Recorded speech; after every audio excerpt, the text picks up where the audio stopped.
हम हैं मणिपाल फिनटेक, भारत का भरोसेमंद गोल्ड लोन। आज हम बात करेंगे उन महिलाओं की और उनके आत्मविश्वास की जो अपने परिवार को ही नहीं बल्कि पूरे समाज को रोशन कर रही हैं। मैं हूं लतिका और हम अपना कंटिन्यू कर रहे हैं podcast celebrating women celebrating dreams Manipal fintech के हेड ऑफिस में।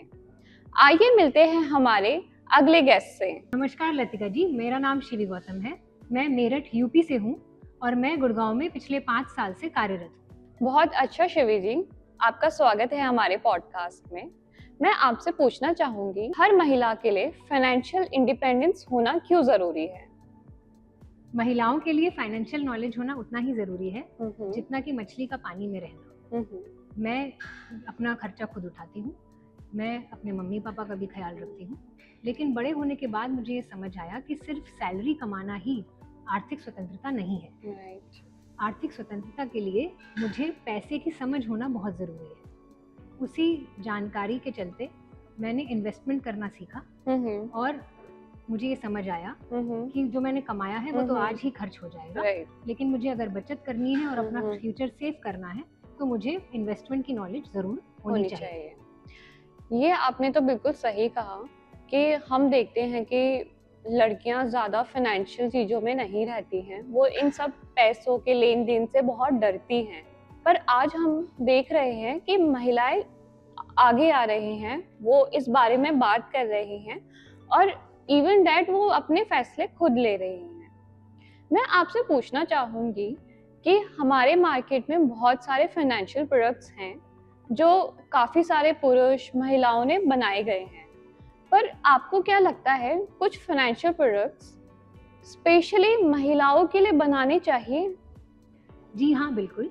मुझे लगता है कि महिलाओं की फाइनेंशियल ज़रूरतें पुरुषों से अलग है। जैसे कि घर के पुरुष घर का खर्च चलाते हैं, वैसे ही महिलाएं घर का बजट मैनेज करती हैं। मैंने ये देखा है कि घर का बजट मैनेज करने के साथ साथ महिलाओं को जरूर फाइनेंशियल इन्वेस्टमेंट भी करना चाहिए, उसी बजट में से एक पोर्शन निकाल के, सो दैट उनका फ्यूचर और उनके परिवार का फ्यूचर सेफ हो सके।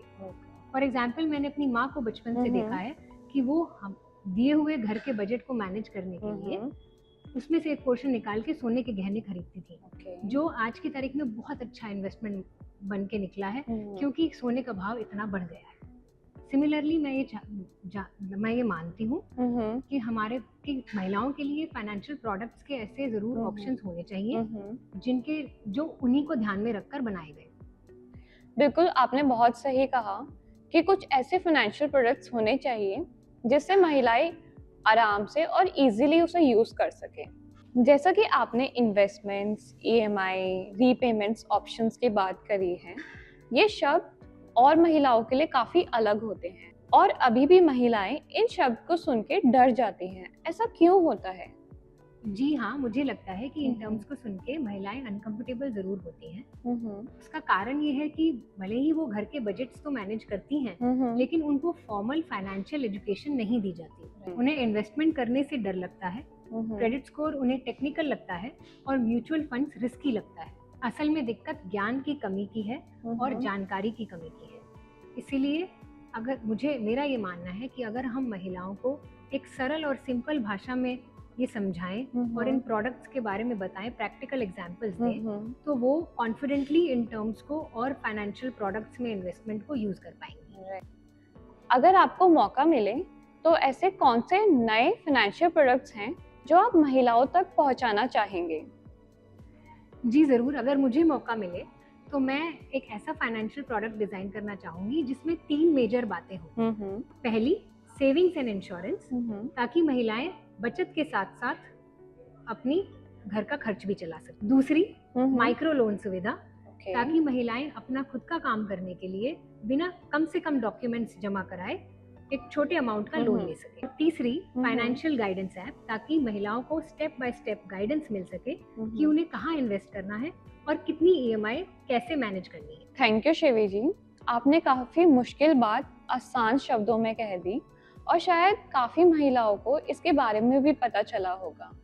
मैं आपसे पूछना चाहती हूँ, ऐसी कौन सी फाइनेंशियल टिप है जो आप हर महिलाओं को देना चाहती हैं? जी, मैं आपको बस 3 चीजें बताना चाहती हूँ जिससे आपकी पूरी आर्थिक स्थिति सुधर सकती है। पहली, बचत को अपनी आदत बनाइए।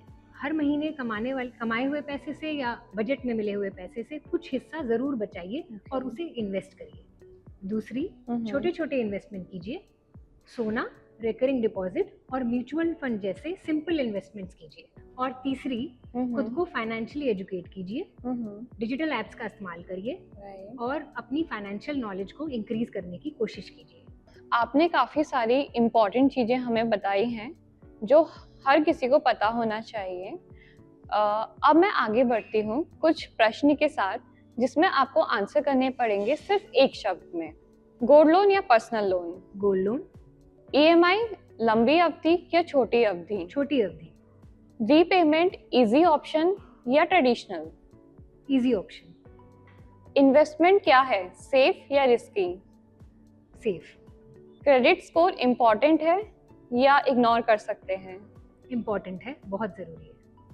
सेविंग्स कहाँ होनी चाहिए, बैंक में या कैश में? बैंक में, बिल्कुल। क्या बात है शिवी जी, आपने सारे प्रश्नों का बहुत अच्छे से जवाब दिया। आज की हमारी बातचीत यही खत्म होती है। शिवी जी ने हमें सिखाया कि फाइनेंशियल एजुकेशन हमारे लिए क्यों इम्पोर्टेंट है, और इस पॉडकास्ट में हमने जाना इन्वेस्टमेंट, रीपेमेंट्स, ईएमआई क्या होते हैं और ये हमारी जिंदगी में कैसे मदद कर सकते हैं। साथ के साथ हमें ये भी पता चला क्या चीजें फाइनेंशियल प्रोडक्ट्स हमें महिलाओं को देख के बनानी चाहिए। हम मिलेंगे आपको नेक्स्ट एपिसोड में सेलिब्रेटिंग वीमेन सेलिब्रेटिंग ड्रीम्स पर, जिसमें हम आपसे बात करेंगे एक नई और कहानी के साथ। आज के लिए बस इतना ही। हमारे साथ बने रहिए मणिपाल फिनटेक में। Your dreams are wings. धन्यवाद।